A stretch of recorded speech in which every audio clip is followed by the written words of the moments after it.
గతంలో ఎంతోమంది పెద్దలు ఒక పుచ్చలపల్లి సుందరయ్య గారు కానీ, వావిలాల గోపాలకృష్ణయ్య గారు, మా తాతగారైన గౌతు లచ్చన్న గారు, మరియు మన తెలుగు జాతి ఆరాధ్య దైవం నందమూరి తారక రామారావు గారు బాధ్యత వహించి మాట్లాడిన ఈ శాసనసభలో మరి ఎన్నికల తర్వాత నిన్న ఉభయ సభలను ఉద్దేశించి గవర్నర్ గారు చేసిన ప్రసంగానికి ధన్యవాదాలు తెలిపే తీర్మానాన్ని బలపరిచే అవకాశం ఇచ్చిన అధ్యక్షుల వారికి మీకు ధన్యవాదాలు అధ్యక్ష. అలాగే నా తండ్రి 6 సార్లు శాసనసభ్యులుగా ఏ పార్టీ జెండాతో అయితే రాజకీయాల్లోకి వచ్చారో అదే పార్టీ జెండాతో 3.5 దశాబ్దాలు ఒక నిబద్ధత నిజాయితీగా ఒకే పార్టీలో అంకిత భావంతో పనిచేసిన మా తండ్రి గారైన గౌతు శ్యాంసుందర్ శివాజీ గారికి, ఒకే ప్రాంతం నుండి ఒక కుటుంబాన్ని 3 తరాలుగా ఆదరించి ఈరోజు 16వ శాసనసభలో ఆ కుటుంబం నుండి 13వసారి నాకు మాట్లాడే అవకాశం కల్పించిన నా పలాస ప్రజలకు అందరికీ ధన్యవాదాలు చెప్పుకుంటున్నాను అధ్యక్ష. 2014-2024 అసెంబ్లీ ఎన్నికల్లో కూటమికి ఇచ్చిన ప్రజా తీర్పు అత్యంత బాధ్యతాయుతమైనది. చంద్రబాబు నాయుడు గారి అనుభవం, పవన్ కళ్యాణ్ గారి ఆలోచన, నరేంద్ర మోడీ గారి పాలన మీద నమ్మకం ఉంచిన ఆంధ్ర రాష్ట్ర ప్రజలకు సుపరిపాలన అందిస్తామని చెప్పడానికి గౌరవ గవర్నర్ గారి ప్రసంగం ఆద్యంతం అద్దం పడుతుంది అధ్యక్ష. ముఖ్యంగా 2014 విభజన తర్వాత ఆనాటి ముఖ్యమంత్రి నారా చంద్రబాబు నాయుడు గారు 16,000 కోట్ల లోటు బడ్జెట్ నిలువ నీడలేని పరిస్థితుల్లో తమ సమర్థతతో ప్రజలకు ఆశయాలకు అనుగుణంగా అభివృద్ధి చేసి 2 సంవత్సరాల్లోని అన్ని వర్గాల ప్రజలకు మంచి చేయాలని పరితపించి సన్ రైజ్ ఆంధ్రప్రదేశ్ అనే బ్రాండ్ ఇమేజ్ని మన రాష్ట్రానికి తీసుకొచ్చారు అధ్యక్ష. రాష్ట్ర పరిస్థితిలో చంద్రబాబు నాయుడు గారి సమర్థవంత నాయకత్వం, ఎన్నుకున్న ప్రజలకి ఆయన ప్రతి హామీని అమలు చేసే విధానం, రాష్ట్ర ప్రగతిని కూడా ముందుకు నడిపించిన విధానం, ఒక పెన్షన్లు, రైతన్నల రుణమాఫీలు, నిరుద్యోగ భృతి, నదుల అనుసంధానం, పరిశ్రమల రాక, చంద్రన్న బీమాతో అనేక కుటుంబాలకు ఇచ్చిన ధీమా, అన్నా క్యాంటీన్లతో ప్రతి పేదవాడికి అన్నం పెట్టిన వైనం, ఆదరణ పథకాలతో ప్రతి ఒక్కరికి కూడా ఆదుకున్న రీతి, బీసీ రుణాలు, పేదవాడి ఇళ్లలో పెళ్లికి కూడా పెళ్లి కానుకలు, పేదవాడికి పండుగ కానుకలు, ఇవన్నీ ఆడబిడ్డలకు పసుపు కుంకుమల కానుకలతోని 2014-19 మధ్య ఆంధ్ర రాష్ట్రాన్ని ఎక్కడ ఇబ్బంది నీకుండా ముందుకు తీసుకెళ్లారు అధ్యక్ష. అలాగే ఆంధ్రప్రదేశ్లో ఒక నవ్య ఆంధ్రప్రదేశ్గా, స్వర్ణాంధ్రప్రదేశ్గా, హరితాంధ్రప్రదేశ్గా మార్చిన చంద్రబాబు నాయుడు గారి సమర్థవంతమైన నాయకత్వం నుండి 2019లో సాధారణ ఎన్నికల్లో ఒక ఆర్థిక నేరాలకు పాల్పడిన నాయకుడు, ఒక్క ఛాన్సు ఒక్క అవకాశం అన్న మాటలకు ప్రజలు మోసపోయి అధికారంలోకి వచ్చిన జగన్మోహన్ రెడ్డి గారు అదే ఆంధ్రప్రదేశ్ని నేరాంధ్రప్రదేశ్గా, దివాలా ఆంధ్రప్రదేశ్గా మార్చిన వైసీపీ పాలకుల అసమర్థతను కూడా ప్రజలు చూశారు అధ్యక్ష.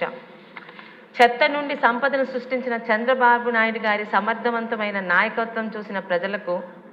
అదే చెత్త మీద పన్ను వేసి ప్రజల మీద భారం వేసి దోచుకున్న వైసీపీ పాలకుల అసమర్థ పాలనకు కూడా సాక్ష్యాలుగా నిలిచారు అధ్యక్ష. ఇక శాంతి భద్రతలు 2014-19లో అప్పటి ప్రతిపక్ష నాయకుడిగా ఉన్న ప్రస్తుత మాజీ ముఖ్యమంత్రి జగన్మోహన్ రెడ్డి గారు కోడికత్తి డ్రామాని కూడా ఆ రోజు ముఖ్యమంత్రిగా ఉన్న చంద్రబాబు నాయుడు గారు ఒక ప్రతిపక్ష నాయకుడిగా జగన్మోహన్ రెడ్డి గారికి 3 అంచెల సెక్యూరిటీని ఇచ్చి పంపిస్తే, అదే జగన్మోహన్ రెడ్డి గారు 2019లో ముఖ్యమంత్రి అయ్యాక చంద్రబాబు నాయుడు గారు మన టీడీపీ ఆఫీస్ మీద కానీ, చంద్రబాబు నాయుడు గారి నివాసం మీద కానీ చేసిన దాడులు, ఈరోజు వైసీపీ నాయకులు సేవ్ డెమోక్రసీ అని మాట్లాడడం చాలా వింతగా హాస్యాస్పదంగా ఉంది అధ్యక్ష. ఏ డెమోక్రసీ గురించి వాళ్ళు మాట్లాడుతున్నారు అధ్యక్ష? డాక్టర్ సుధాకర్ గారి అసహాయ మరణం గురించా? నందన్ సుబ్బయ్య గారు కానీ, చంద్రయ్య గారు కానీ పట్టబగలు చేసిన హత్యలు, అమర్నాథ్ గౌడ్ గారి పాశవిక హత్య ఇదంతా ఉదంతాలు సాక్షిగా ఈరోజు డెమోక్రసీ అని మాట్లాడడం దెయ్యాలు వేదాలు వల్లిస్తున్నట్లే ఉన్నాయి అధ్యక్ష. ఇక 2019-24 ఆద్యంతం పాలన జగన్మోహన్ రెడ్డి గారి పాలనలో భయాందోళనల మధ్య ఆంధ్ర రాష్ట్ర ప్రజలు ముందుకు వెళ్ళారు అధ్యక్ష. అసలు భవిష్యత్తు పట్ల ఒక ఆందోళన, భవిష్యత్ తరాలు భద్రంగా ఉంటాయా లేదన్న భయంతో రాష్ట్రాన్ని వీడి వలసలకి వెళ్ళాలనే పరిస్థితికి గత 5 సంవత్సరాల్లోని జగన్మోహన్ రెడ్డి గారు ఆంధ్ర రాష్ట్ర పరిస్థితిని దిగజార్చారు అధ్యక్ష. ప్రజావేదిక విధ్వంసంతో మొదలై పనికి మాలిన 3 రంగుల పేరుతో, వాటి మీద కోర్టు కేసుల పేరుతో వేల కోట్ల ప్రజాధనం వృధాతో పాటు పెన్షన్లు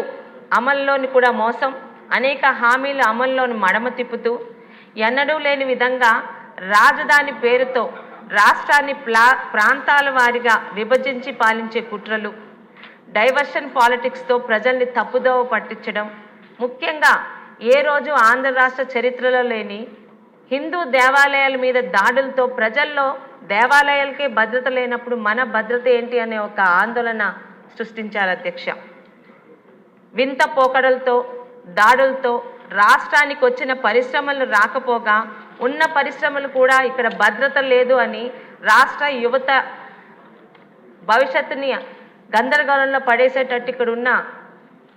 పరిశ్రమలు కూడా పక్క రాష్ట్రాలకి వెళ్ళేలా చేశారు అధ్యక్ష. ఇక ఎక్కడో సెటిల్ అయిన ప్రవాసాంధ్రులు కూడా రాష్ట్రంలోని ఈరోజు పెట్టుబడులు పెట్టడం క్షేమకరం కాదనే స్థాయికి దిగజార్చి ఆంధ్ర రాష్ట్ర సన్ రైజ్ అనే బ్రాండ్ ఇమేజ్ని పూర్తిగా నిరాశలోకి తీసుకువెళ్లారు అధ్యక్ష. ఈరోజు 2024లో ఎన్డీఏ కూటమి గెలుపులో ప్రపంచంలో ఉన్న ప్రతి ఒక్క ఆంధ్ర రాష్ట్ర పౌరుడు కూడా భాగస్వామ్యం వహించారు అధ్యక్ష. అదేవిధంగా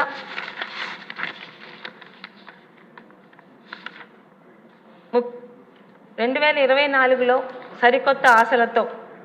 చంద్రబాబు నాయుడు గారు మరియు పవన్ కళ్యాణ్ గారు మోడీ గారి సారథ్యంలో గత 5 సంవత్సరాల చీకటి అధ్యాయాన్ని, పీడకలని పక్కన పెట్టే విధంగా ఈరోజు ఆంధ్ర రాష్ట్ర ప్రజలు ఒకసారి చేసిన తప్పుని దిద్దుకొని మళ్ళీ ఎన్డీఏ కూటమికి ఈరోజు బాధ్యత అప్పగించారు అధ్యక్ష. ఇప్పటికే గత 40 రోజుల పాలనలోనే ప్రజలందరికీ కూడా మేము తీసుకున్న నిర్ణయం సరైన దారిలోనే వెళ్తుందనే విధంగా చంద్రబాబు నాయుడు గారు చేస్తున్న సంతకాలు కానీ, ముఖ్యంగా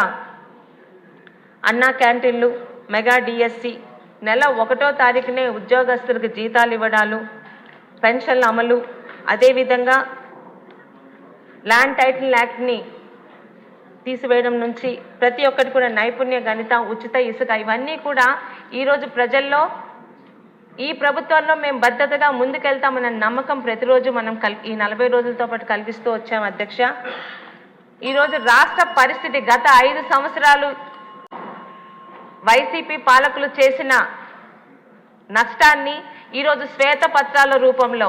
ఏం జరిగినా పారదర్శకంగా ప్రజల ముందు ఉంచుతూ గతంలో జరిగిన నష్టాన్ని మనం ఎలా అయితే ముందుకు తీసుకెళ్లామో ప్రతి ఒక్కటి కూడా ప్రజల్లో శ్వేతపత్రాల రూపంలో ఇవ్వడం కూడా ప్రజలకి పార్టీ మన ప్రభుత్వం మీద ఒక నమ్మకం కలుగుతుంది అధ్యక్ష.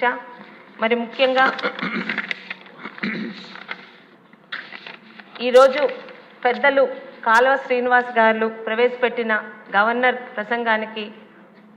బలపరిచే తీర్మానాన్ని నాకు కూడా బలపరిచే అవకాశం ఇచ్చిన మీ అందరికీ కూడా పేరు పేరున ధన్యవాదాలు తెలుపుకుంటున్నాను అధ్యక్ష.